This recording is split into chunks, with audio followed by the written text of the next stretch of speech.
Thank you very much, and very nice to see you all.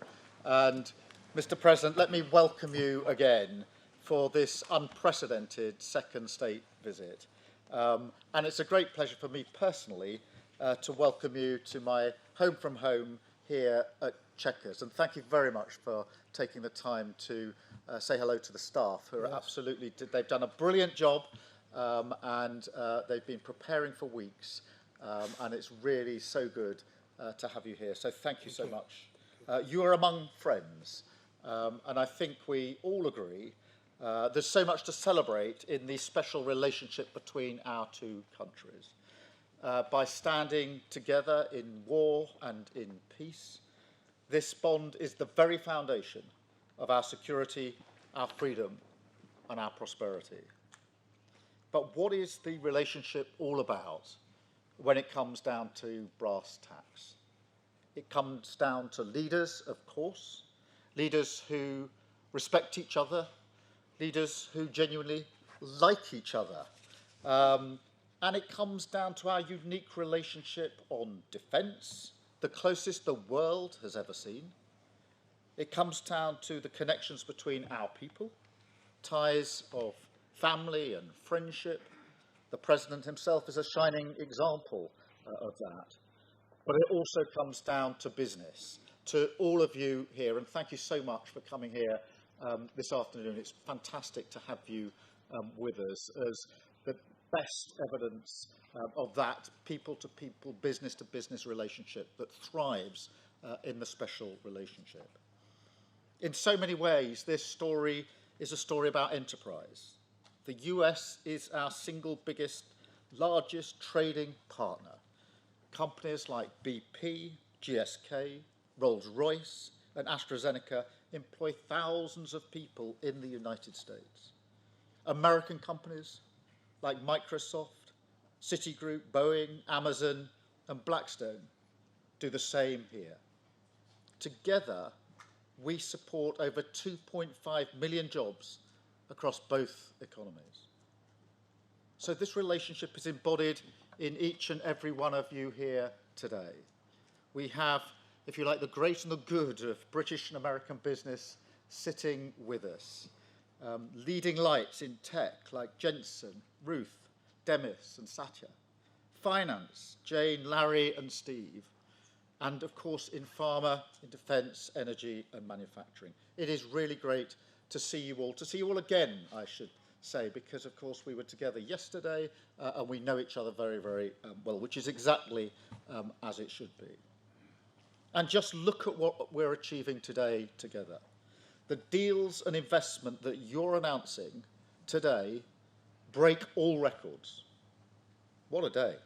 £250 billion flowing both ways across the Atlantic.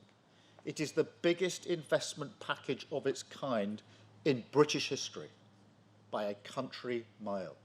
So thank you so much for your contribution on your part in that as the embodiment of that special relationship.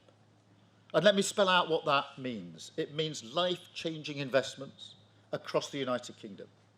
It's expected to create 15,000 jobs in Belfast, in Birmingham, Hartlepool, the Humber, and well beyond. It means thousands of working people will feel and will be better off. And it shows the potency of this partnership. US capital and entrepreneurial spirit combined with British ideas and ingenuity. The UK is one of the world's largest economies. Maybe not quite on the scale of the United States, I concede, but my word, we punch above our weight. And we lead the world in expertise on quantum, on AI, life sciences, financial services, and more. We have the only trillion-dollar tech sector in the West, outside of the US, again, I caveat. We have the best investment, the best universities, the most Nobel Prizes, and we have Demis here, outside the US. That's what we bring to the table, and we are proud of it. That's why we both benefit from this incredible relationship. Look at the economic prosperity deal that we struck back in May. It was the first trade deal that the President made. And yes, it was the best deal as well. We have the lowest tariffs in the world in vital sectors, and that is some achievement. It was a tough negotiation, but we did it for a reason, because it's a win for both sides, and because we knew that by working together, we could deliver more for working people. We could help the businesses here today to thrive and help you create good, well-paid jobs in communities up and down our country. And ultimately, that is the test of the special relationship. How much it delivers for honest, hard-working people to make them safer and better off. We've already taken a big steps forward, and we're going further today, much further. In a moment, the President and I will sign our groundbreaking new technology partnership, the Tech Prosperity Deal. It's a blueprint to win this new era together, shape it according to our shared values, and seize the incredible opportunities that are on offer. I want to thank all of you for supporting this vision. We have huge new investments from NVIDIA, Nscale, OpenAI, Google, Salesforce, and many more, backing cutting-edge British jobs for years to come. And of course, tech needs energy. So to fuel this revolution, we have struck a new deal on civil nuclear power. We discussed this, Mr. President, last time we were together, and the opportunities we had. Generating energy for millions of homes and businesses, driving down bills on both sides of the Atlantic, and driving up energy security.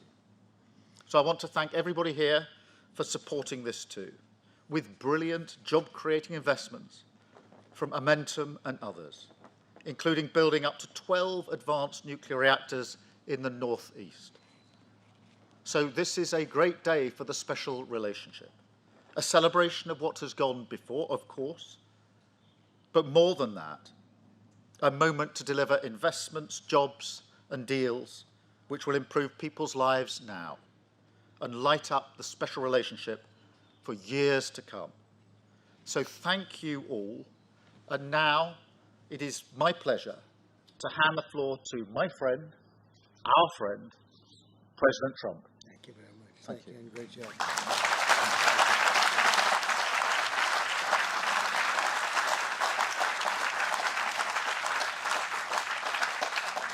Well, this is a very distinguished group. I can tell you that's what I do for a living. It was before politics. I would have to deal with you, and you are the best. You're the best in the world, and you're here. And it's an honor to have all of these great leaders. Really an honor. But I'm sincerely grateful to Prime Minister Starmer and Lady Starmer for welcoming us to this very special home, this beautiful place. And I was here a number of years ago, but somehow today it looks even better, even more beautiful, and even more historic. Melania and I are forever thankful to His Majesty King Charles III and Her Majesty Queen Camilla. We had a fantastic evening last night. But the exquisite honor of a second official state visit, the first ever, it's the first time it's ever been done, was, really was an honor. Such great history, and to think it's a first. It's always nice to have a first.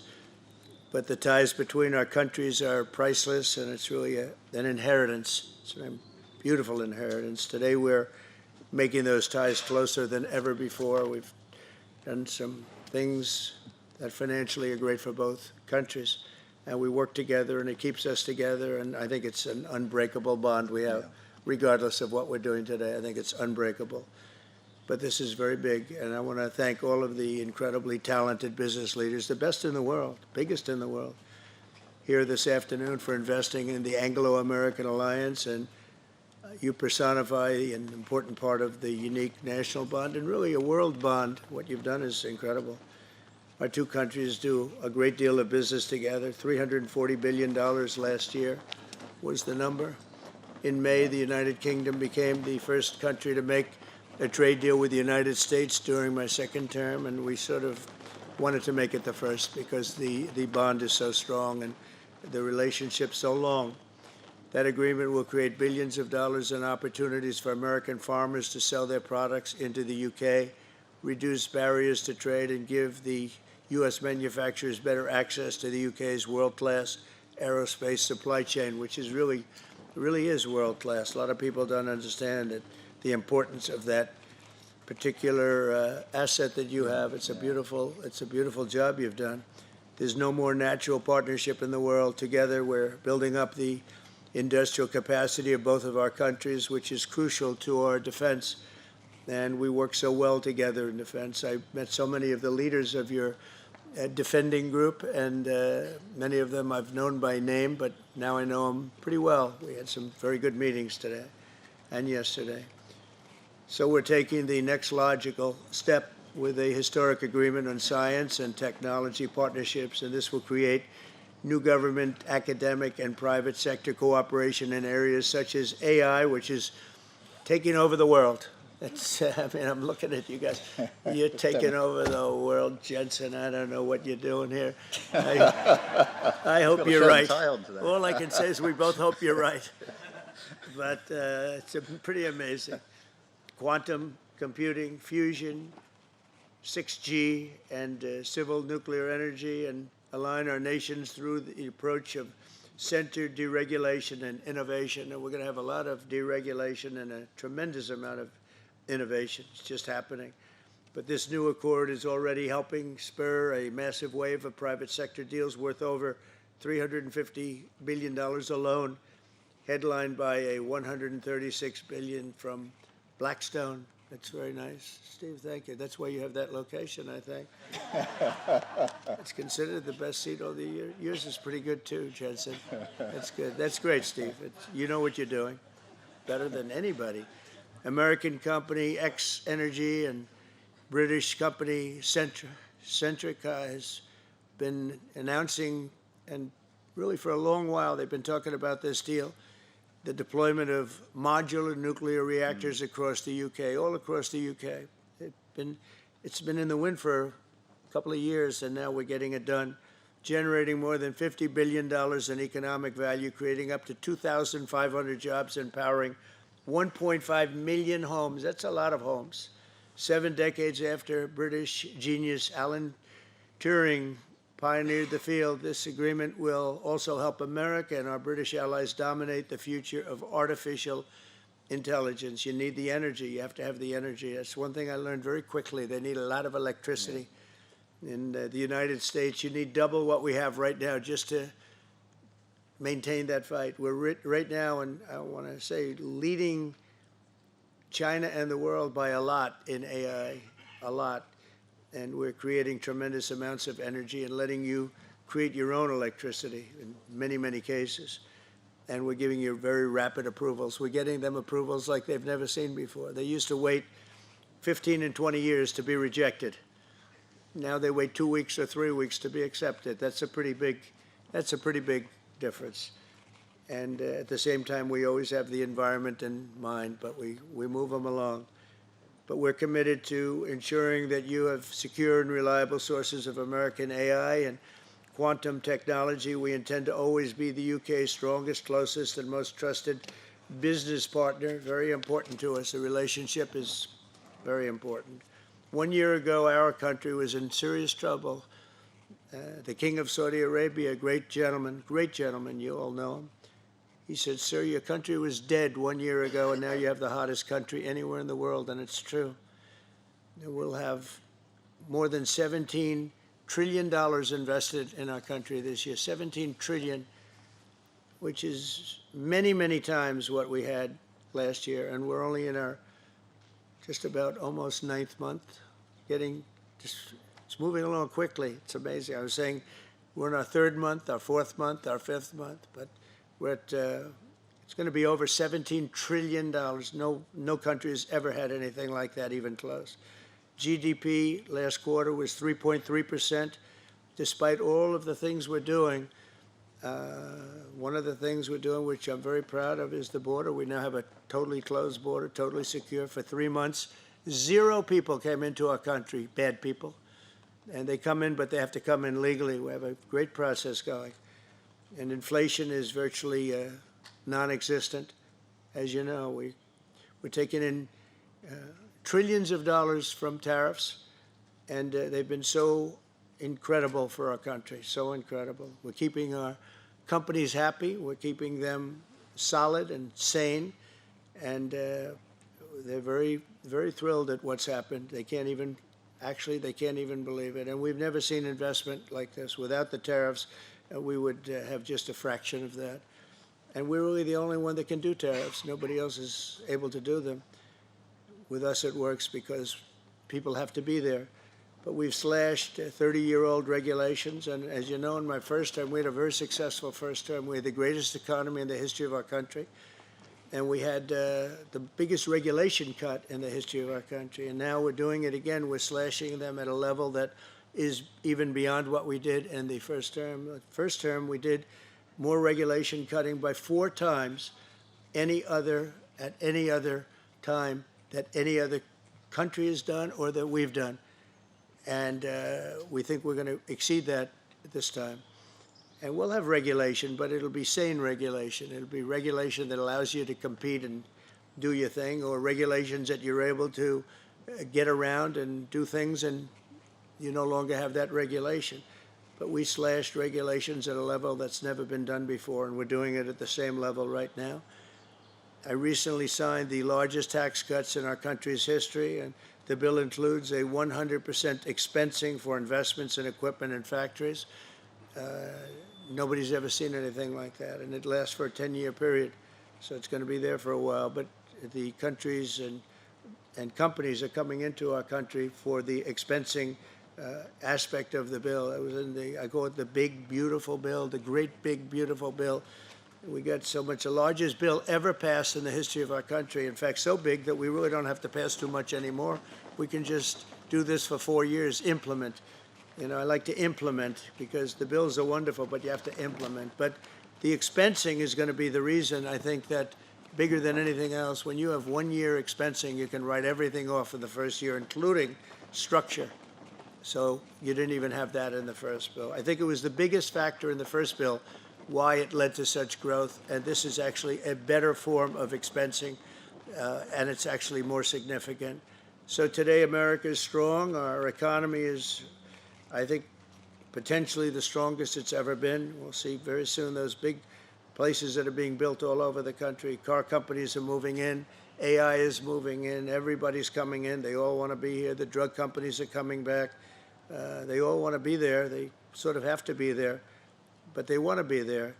But with this agreement, our cherished friendship with the United Kingdom is getting stronger and stronger. And again, I want to thank the Prime Minister. He worked very hard on this and getting this deal done. This is long in the making. They've been talking about it for a long time, and we got it done. And it's a real honor to be with you, and thank you very much. Thank you.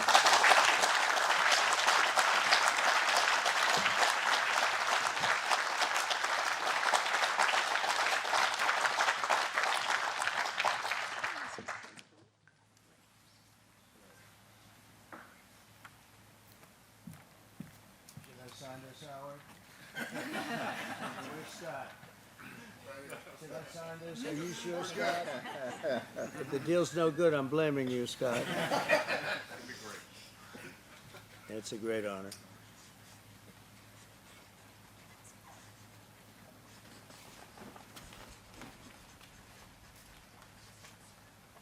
Thank you.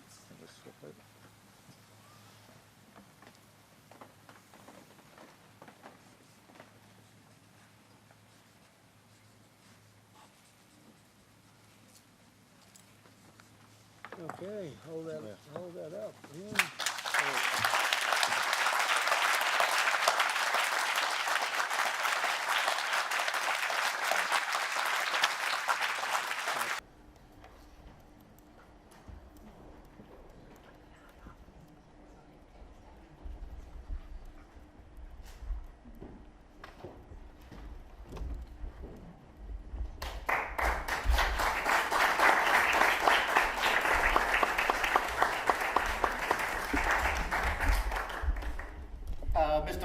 President, it's a pleasure to welcome you to Chequers.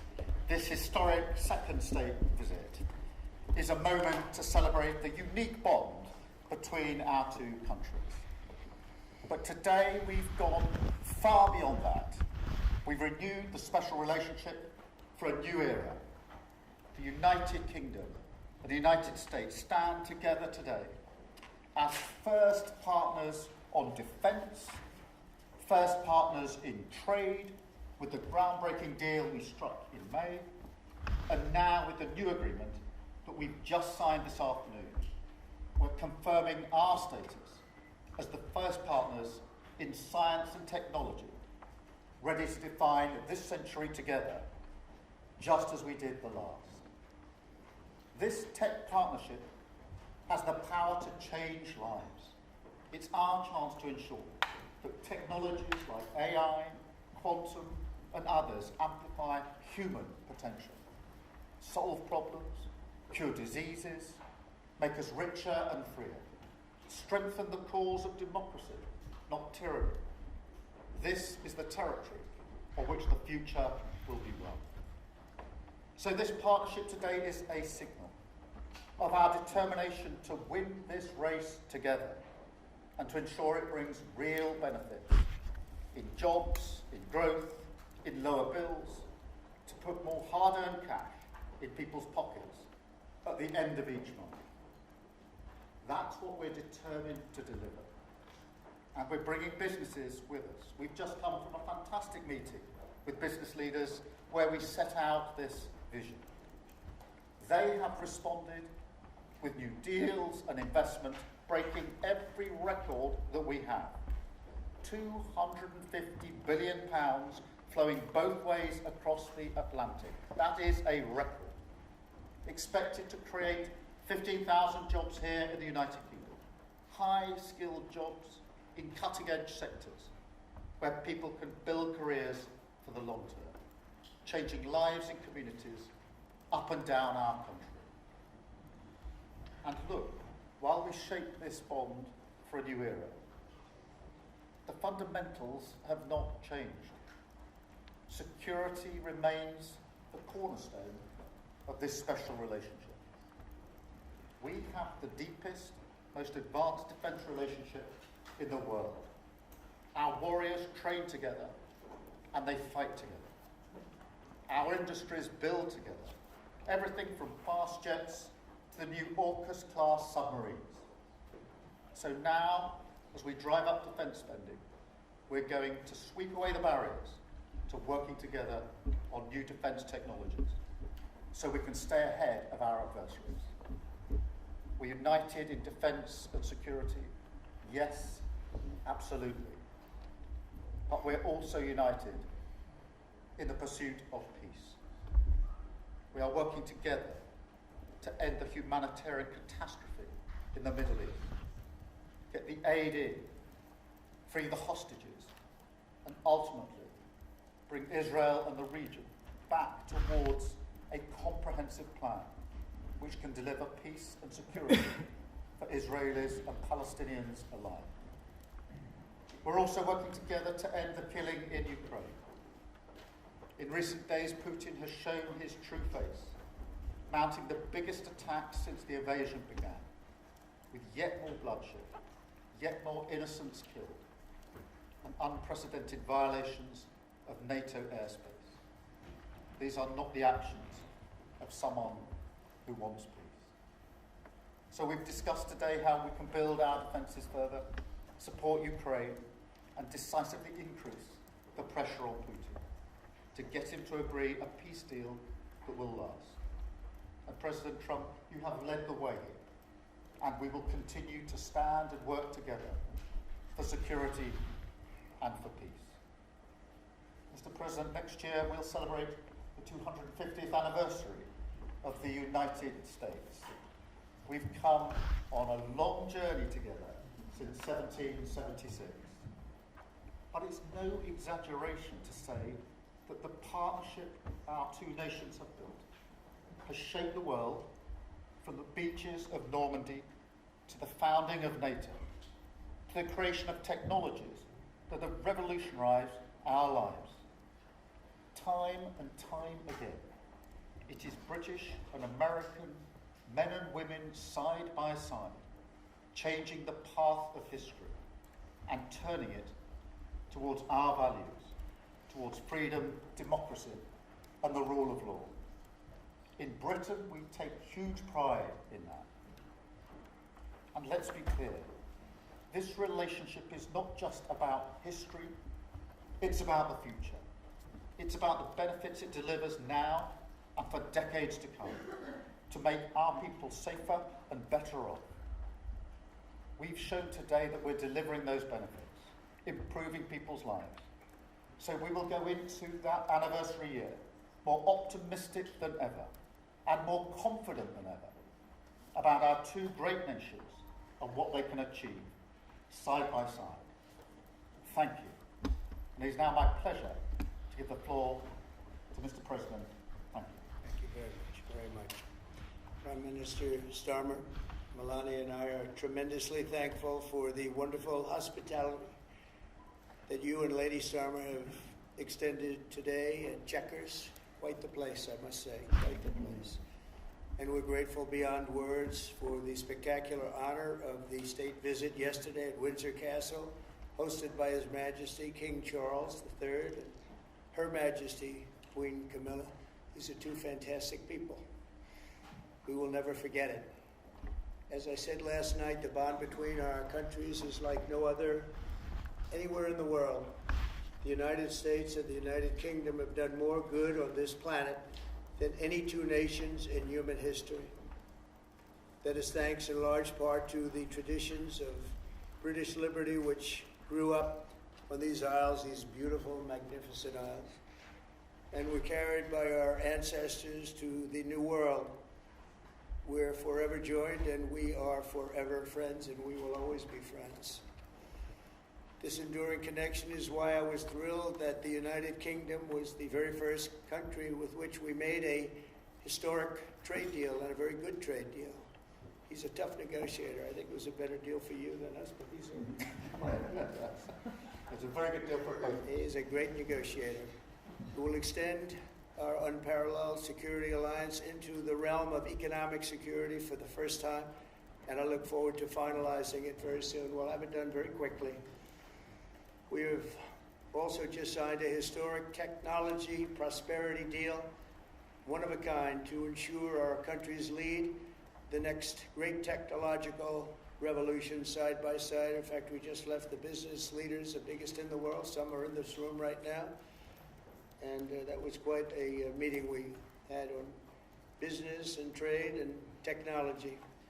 This trip has galvanized $350 billion in deals across many sectors, and we're committed to ensuring that the UK has a secure and reliable supply of the best AI hardware and software on Earth. And we supply that, and we'll make sure we supply it in quantity to the UK. We also are joining forces on quantum computing and nuclear power, a natural partnership for close allies. The United States, as you probably have heard, is doing better than it has ever done in terms of business and investment. The stock market has hit a new high, as you know, and that's for many, many days out of our fairly short 8 months. And we seem to be hitting new highs, and I think we're going to do much better even as time goes by. Jobs are at a record, and most importantly, we have more than $17 trillion, $17 trillion, and this is during an 8-month period being invested in the country, which is not only a record, but if you compare $17 trillion to the last year of the Biden administration, they did $250 billion. They didn't do $1 trillion for the 4-year period. We did $17 trillion of investment coming in. A lot of it's because of tariffs, and a lot of it's for a lot of other reasons, but there's never been anything like it. It's an economic superstar. It's what's become. It's mismanaged and badly handled for a long period of time, but it's not badly handled anymore. So that's a record, and remember, that's up until 8 months. We have another few months to go, and that number is going to get significantly higher, especially if we win a certain case that we're waiting to hear. That will be something like the world has never seen. I want to congratulate the United Kingdom on making the vital commitment to spend 5% of GDP on defense at the NATO summit this year. We've worked together very closely in so many ways. I'm very honored to tell you that we've solved 7 wars, wars that were unsolvable, wars that couldn't be negotiated or done. The U.S. has done 7 of them. The one that I thought would be easiest would be because of my relationship with President Putin, but he's let me down. He's really let me down. It was going to be Russia and Ukraine, but we'll see how that turns out. But that turned out to be, I thought it might be among the easiest of the group, but we had settled just about every conflict, and as you know, we're working very hard on Israel and Gaza. All that's happening over there. Complex, but it's going to get done. It'll all get done right. And likewise, Russia and Ukraine will get done. But you never know in war. You know, war is a different thing. Things happen that are very opposite of what you thought. You thought you were going to have an easy time or a hard time, and it turns out to be the reverse. As we saw in the unforgettable parade yesterday at Windsor Castle, what a place it is. The British Armed Forces carry on one of the finest military traditions in the world, one of the greatest marching bands, one of the most magnificent sights I've seen. I know that our service members look forward, and we do look so forward to working even more closely with yours as you push toward that 5% goal. And I think, Mr. Prime Minister, you're just about there. You're going to be there very quickly, along with a lot of other great countries. I want to thank NATO and our wonderful head of NATO, who's really worked very hard, Mark, for the job they've done. As you know, NATO was at 2% GDP, and they didn't pay it. Now they're at 5%, then they pay it. And we appreciate that. And we're sending a lot of weapons to NATO. NATO is paying for those weapons in full. But we're sending them, and we're doing a great job at getting them what they need. And we appreciate the fact that they're taking care of it, because the United States is into that war for $350 billion. And just really very sad. It just got out of control. They didn't know what they were doing. But over the generations, British and American warriors have shed their blood side by side in defense of liberty and freedom. And that's why it's so imperative that the United States and the United Kingdom stand together for these fundamental rights and values of the English-speaking world. And we've always stood together, and we will continue to. Just last week, a great American, Charlie Kirk, was heinously assassinated for speaking his mind. He was a great young man, incredible future. Some people said he might be president someday. I told him, I said, Charlie, I think you have a good shot someday at being president. And he just wanted to take care of youth. He loved youth. I've never seen anybody relate to youth like Charlie, and they related to him, and they're devastated. But I appreciate the many British citizens who have offered their condolences. And again, Charlie was a great person. We'll be going out to a service on Sunday. I'll be leaving with some of the people in this room just to celebrate Charlie and all that he's done. So incredible. Never seen anything like it. But I hope that together our nations can lead a movement to defend the glorious traditions of freedom on both sides of the Atlantic. There could be no greater tribute to the immortal bonds of affection and loyalty that unite the British and the American people for all of time. We have a relationship like no other. It will always be that way. We will always be united. We'll always be together. And I just want to thank you, Mr. Prime Minister, for the great job I think you're doing. Thank you very much. Thank you. Thank you.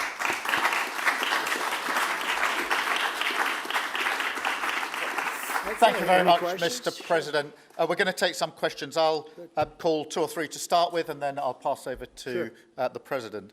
I've got Chris Mason from the BBC first. Chris. Thank you both. Chris Mason, BBC News.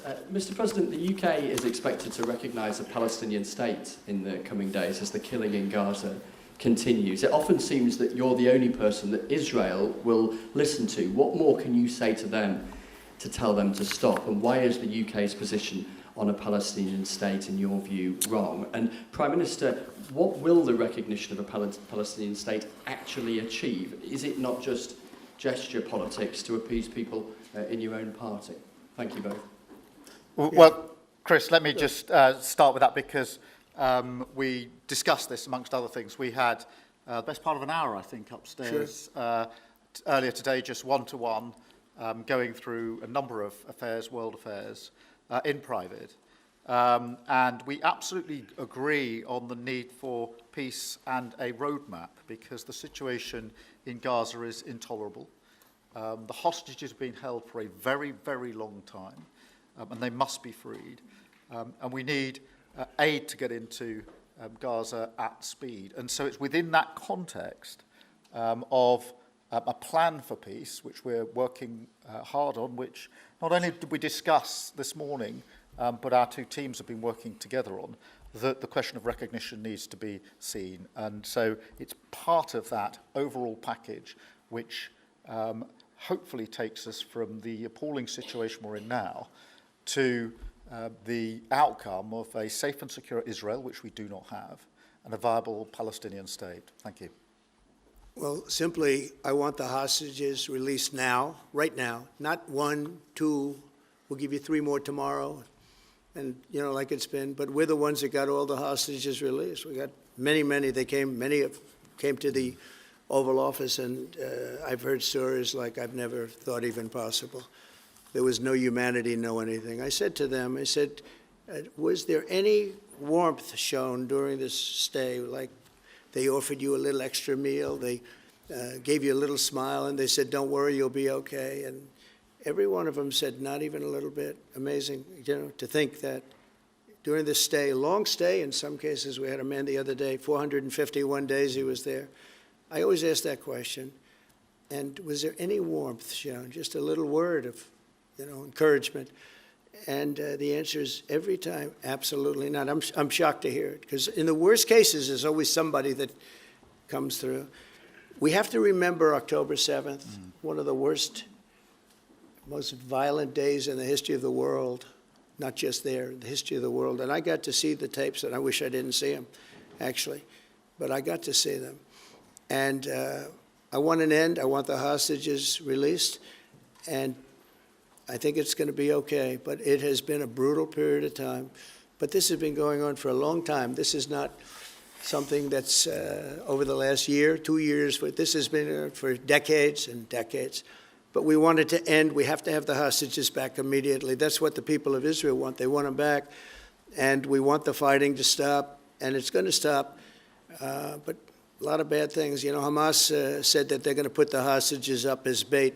They're going to put the hostages in front of any attack. And that's pretty brutal. We haven't heard that one in a long time. So we have to remember that. So I have a disagreement with the Prime Minister on that score. Okay? One of our few disagreements, actually.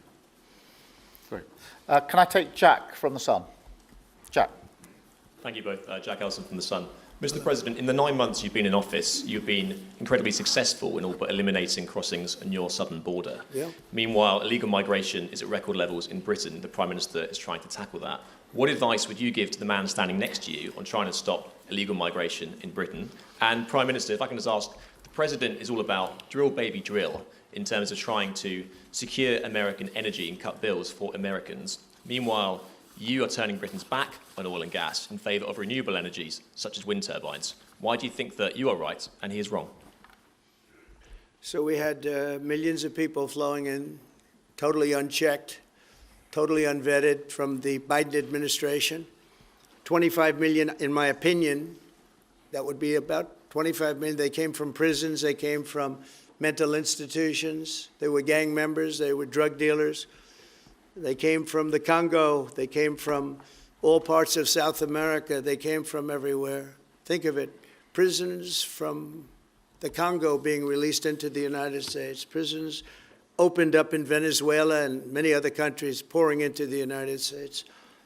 And I couldn't believe it. One of the reasons I decided to run. I decided to run because I don't want to be controversial, but you see what's happened, and you see all the information that's come out. We won in 2020 big, and I said, let's run, we got to run, because I saw what was happening. And the worst thing that I saw was all of these people. You know, we've already solved inflation. We've solved prices. Oil is way down. Energy is way down in the United States. But what I saw happening with millions of people pouring into our country, I couldn't stand to watch it. And we've done a great job. Nobody, if you've seen the last, I appreciate your question, by the way, nobody, absolutely zero, and I'm not even sure that's possible, but it's a very liberal group that come out with those statistics. The last 3 months, we had zero. From millions of people a year ago, we had zero people enter our country illegally. And we do have people coming in legally through a legal process and testing and lots of other things.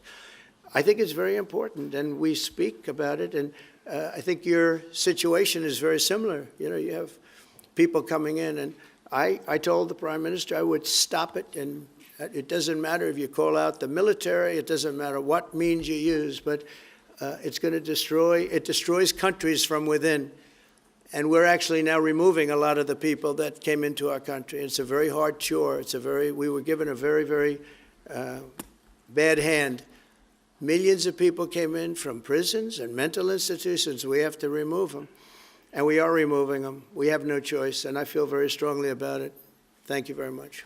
Jack, let me just deal with the question of returns, because this is obviously an issue we're taking incredibly seriously. We've struck a number of deals both on cooperation with other countries, because this is a problem right across Europe, to tackle the problem of actually breaking up the gangs that are running this trade. We have had a record number of returns, over 35,000 now since we came into office. That's the highest number for the best part of 10 years. We struck the returns arrangement with France, and notwithstanding the challenges to that scheme, which you've seen in the last few days, a flight went off at 6:15 this morning, successfully returning someone under that scheme. So that is an important step forward. Obviously, there's no silver bullet here. There's a range of things that need to be done. But given the challenges of returning people, it is important that we're able to prove it can be done. It was done. It was done early this morning. So I can confirm that that flight went. It went successfully. And I'm pleased about that. Now we need to ramp that up at scale, which was always envisaged under the scheme. But it's very important that we have been able to prove that the proof of concept, if you like, that this can be done, and will continue in that way. On the question of energy, firstly, let me be really clear that I am absolutely determined to ensure that the price and cost of energy comes down, so that bills come down both for individuals, for families, with their household bills, but also for business, because this is so important. The mix will include oil and gas for many years to come from the North Sea. We've been clear about that for some time, but we also need to mix that with renewables, and it's the mix that's really important. And the approach I've taken on this is the same approach that I take to many other things, a pragmatic approach. Thank you, Jack. I would like to say that we inherited the worst inflation in the history of our country. We had inflation, the likes of which we've really never seen. They say 48 years, and I'll accept that, but I really don't. We had the worst inflation in the history of our country. And we had a expression that I used a lot, drill, baby, drill. And as you know, we brought fuel way down, the prices way down. And we don't do wind, because wind is a disaster. It's a very expensive joke, frankly. And we got our energy prices way down. That brought the inflation way down, and now we have very little inflation, and we have a very, very strong economy. So that was very important. Drill, baby, drill. And you have a great asset here, and we spoke about it. It's called the North Sea. The North Sea oil is phenomenal, and I hope, because I love this country, you know. My mother was born in Scotland, and the Hebrides, Stornoway, that's serious Scotland. We were talking about it. And I want this country to do well. And you have great assets that you're going to start using, I believe, under this Prime Minister. Thank you. And I've got Matthew from The Economist. Matthew. Thank you, Prime Minister. Mr. President, you say that President Putin has let you down. Have negotiations run out of road, and what are your next steps to compel an end to this war? Well, he has let me down. I mean, he's killing many people, and he's losing more people than he's killing. I mean, frankly, the Russian soldiers are being killed at a higher rate than the Ukrainian soldiers. But, yeah, he said, let me down. I don't like to see. It's death. You know, it doesn't affect the United States. We have, other than unless you end up in a world war over this thing, you could. This was a thing that would have never happened had I been president. If I were president, it would have never happened. And it didn't happen for 4 years. Most people agree it didn't happen, nor was it close to happening. And I spoke to President Putin about Ukraine. It was the apple of his eye. I've said that many times. It was. But he would have never done what he did, except that he didn't respect the leadership of the United States. They just went through the Afghanistan total disaster for no reason whatsoever. We're going to leave Afghanistan, but we're going to leave it with strength and dignity. And we're going to keep Bagram, the big air base, one of the biggest air bases in the world. We gave it to them for nothing. We're trying to get it back, by the way. Okay, that could be a little breaking news. We're trying to get it back because they need things from us. We want that base back. But one of the reasons we want the base is, as you know, it's an hour away from where China makes its nuclear weapons. So a lot of things are happening, but I am very disappointed in the fact that that one's not settled. To think that we settled Azerbaijan and Albania as an example, it was going on for years. It was never going to be settled. If you remember, the prime minister and the presidents, they were there for many years. They said, when they were in my office, we settled. And they started off at both sides of the Oval Office, so far away. I didn't know you could be so far away. And as we were together for an hour, they kept getting closer, closer. And by the time we finished, we all hugged each other. And one said, I've been in this position for 22 years, and all I've done is kill their people.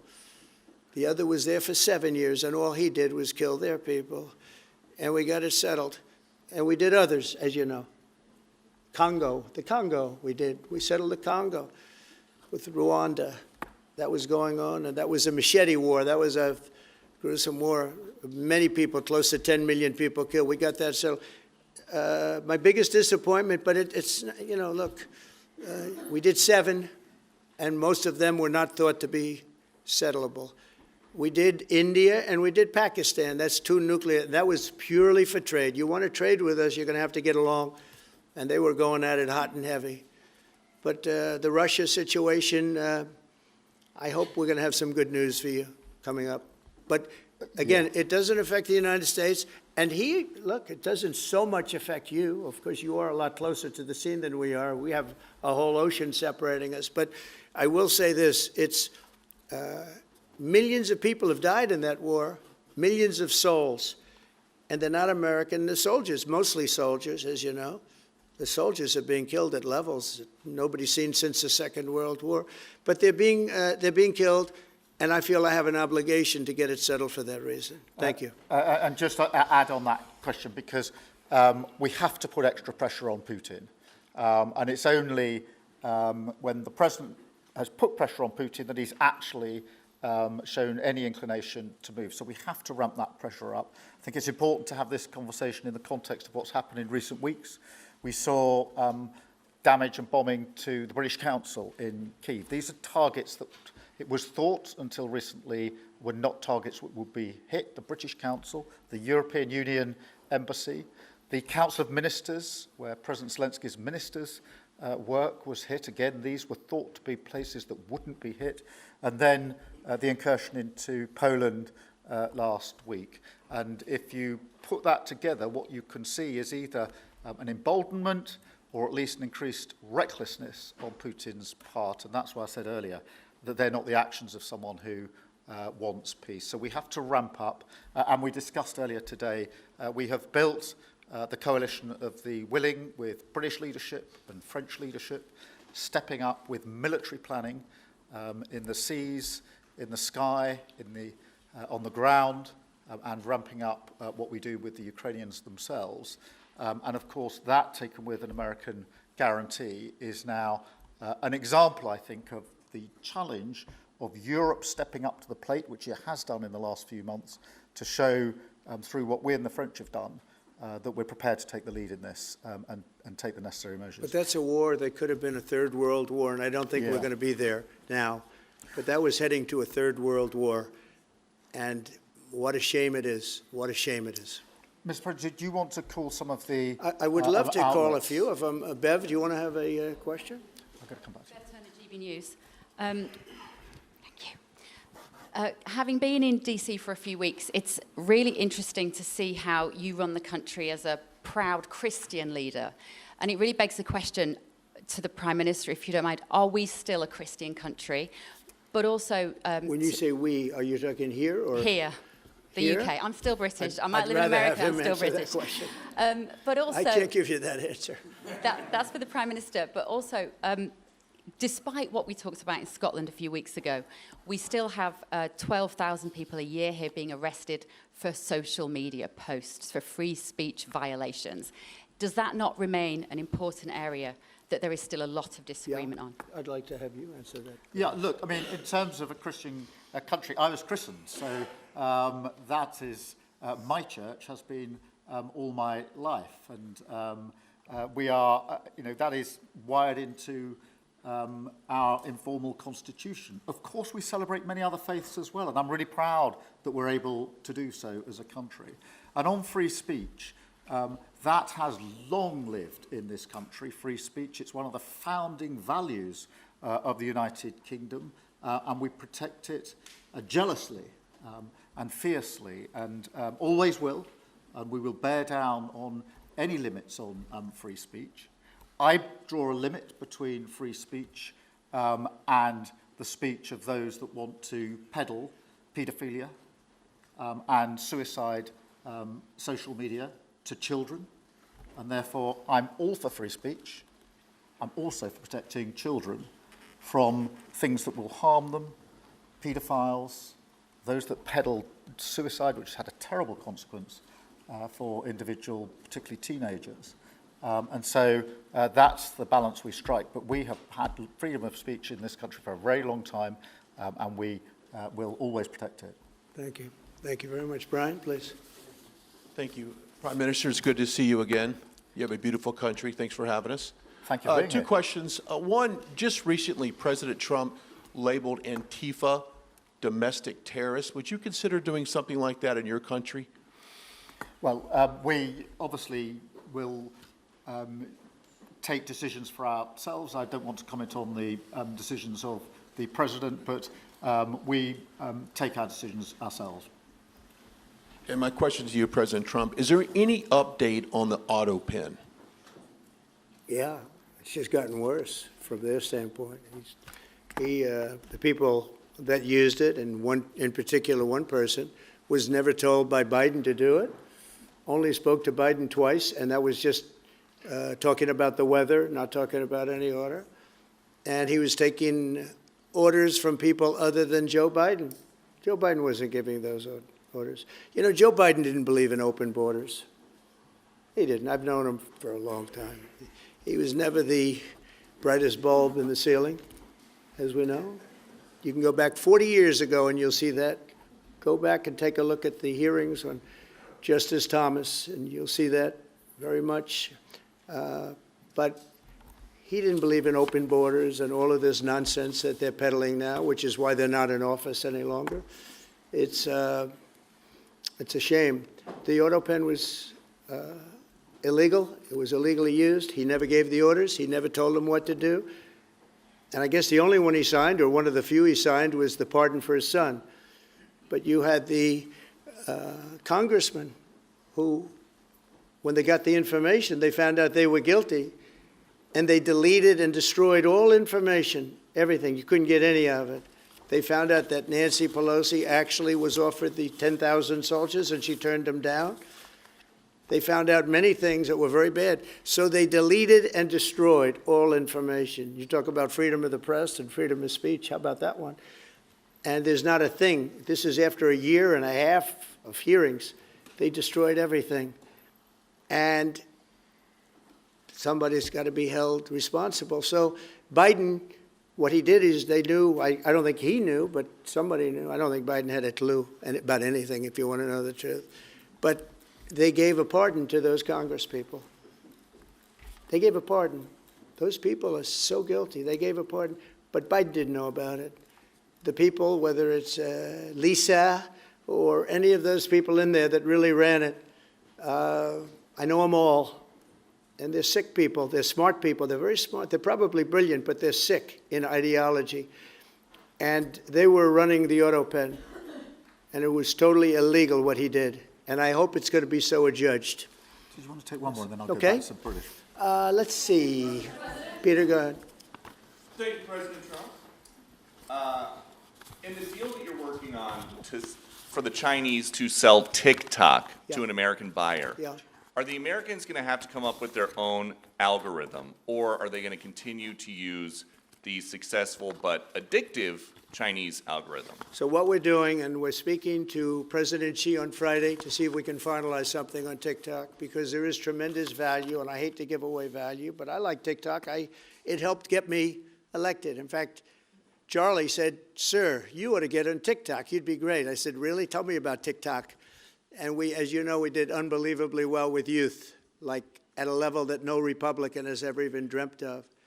And in what, look, I think we won it for a lot of reasons, but that was a reason we won the election by such a big number. TikTok has tremendous value. The United States has that value in its hand because we're the ones that have to approve it. I specifically get the right to approve it. The people that are investing it are among the greatest investors in the world, the biggest, the richest, and they'll do a great job. And we're doing it in conjunction with China. But we are getting, the United States is getting a tremendous fee plus, I call it a fee plus, for just making the deal. And I don't want to throw that out the window. I can say this, that you'll have a lot of very unhappy youth. And I use TikTok very legitimately, very straight, just statements every day, little statements, short statements. "Sir, make it short, please." And TikTok Jack, we call him. It was pretty good. Did a good job for me, I guess. But no, I'd rather reap the benefits. I mean, the kind of money we're talking about is very substantial. And it'll be owned by all American investors and, the best investors and the, very rich people and companies are going to be owning it. Very, very straight, very legitimate companies, and really companies that love America. So they're going to be owning it. It's a big thing. And on a much bigger scale, and probably that's why we were able to get that, but on a much bigger scale, we're pretty close to a deal. We may do an extension with China, but it's an extension based on the same terms that we have right now, which are pretty good terms. And my question for Prime Minister Starmer, if you feel so strongly about officially recognizing Palestine for statehood, why are you waiting for President Trump to leave the country? Why can't you just do it right now? And isn't there a risk in rewarding Hamas with that? Well, let me be really clear about Hamas. They're a terrorist organisation who can have no part in any future governance in Palestine. And what happened on October the 7th was the worst attack since the Holocaust. We have extended family in Israel. I understand firsthand the psychological impact that had across Israel. So I know exactly where I stand in relation to Hamas. Hamas, of course, don't want a two-state solution. They don't want peace. They don't want a ceasefire. So I'm very clear where I stand on Hamas. Okay. On the question of recognition, I made my position clear at the end of July as to the timing, which has got nothing to do with this state visit, and I've discussed it with the President, as you would expect amongst two leaders who respect each other and like each other and want to bring about a better solution in the best way that we can. Thank you so much. Can I go back then to Robert at ITV? Robert Person, ITV. Mr. President, you uniquely, you alone in the whole world, have the power to persuade Prime Minister Netanyahu to stop the demolition of Gaza City, to stop the starvation of Palestine, and to stop the killing of civilians. If not now, when will you exercise that power to tell him to stop? Sure. And then for both of you on... But you do understand about October 7th. You do understand. So believe me, I understand. One of the worst days in the history of humanity. What happened, I have seen the tapes. Babies that are 4 months old and just chopped up to pieces. And you've seen the tapes and I've seen the tapes. You're a professional and so am I. And people forget about October 7th. I can't forget about it. So I want it to end, but I want the hostages back. I don't want the hostages used as human shields, which is what Hamas is threatening to do. But as soon as they're back, that's the moment you will tell Netanyahu Well, to stop. it would certainly help, but I have to have the hostages back. And I don't want them back piecemeal, as I said before. I want them back. And on a separate issue, free speech, your Vice President Vance said that free speech is under attack in the UK. Do you agree with him? And Prime Minister, we saw the dismissal of a very well-known chat show host in America last night, Mr. Kimmel. Is free speech more under attack in Britain or America? Well, Jimmy Kimmel was fired because he had bad ratings more than anything else, and he said a horrible thing about a great gentleman known as Charlie Kirk. And Jimmy Kimmel is not a talented person. He had very bad ratings, and they should have fired him a long time ago. So, you can call that free speech or not. He was fired for lack of talent. Yeah, please, go ahead. Yeah, I mean, firstly, on the question of Charlie Kirk, can I just express how shocking that is, I think, to everybody who believes in free speech and in democracy. It sent shockwaves through the world, and I know that he was a friend of the president, and I reached out straight away to the president because I understood how impactful it'd be on him and his family. And we all need to be absolutely clear about that. Whatever our political views, it is shocking and is to be condemned. On free speech, not much to add to the answer I gave earlier. This country's had free speech for a very, very long time. It is part of who we are as a country, and it is the values that we fought for. We fought for it during the Second World War alongside each other. So we need no reminding of the importance of free speech in this country. Thank you, Robert. And I go to Beth for the final question, please. Beth. Thank you so much. Sky. Thank you, Beth Rigby, Sky News. Thank you, Prime Minister. If I could start with you. Prime Minister, President Trump has said he's ready to impose major sanctions on Russia if NATO countries stop purchasing Russian oil. He's got a point, hasn't he? Is that what you now believe is needed to bring Putin properly to the table? And what's your message to the President on US sanctions? And Mr. President, if I may, the King praised your personal commitment last night to finding solutions to the world's most intractable conflicts. You have invested much of your time and effort in Ukraine, but even as you seek to broker a deal, President Putin is escalating the war. He's firing drones into NATO airspace. You say he has let you down. Was it a mistake to invite him to Alaska? Do you regret it? No. And is it time to squeeze him, sir, and scare him and impose sanctions? And finally, if I may, the elephant in the room, Lord Mandelson, he is no longer the ambassador. Do you have some sympathy with him that he lost his job over historic links to Jeffrey Epstein? Thank you very much, sir. I don't know him, actually. I had heard that, and I think maybe the Prime Minister would be better speaking of that. That was a choice that he made, and I don't know. What is your answer to that? Well, I mean, it's very straightforward.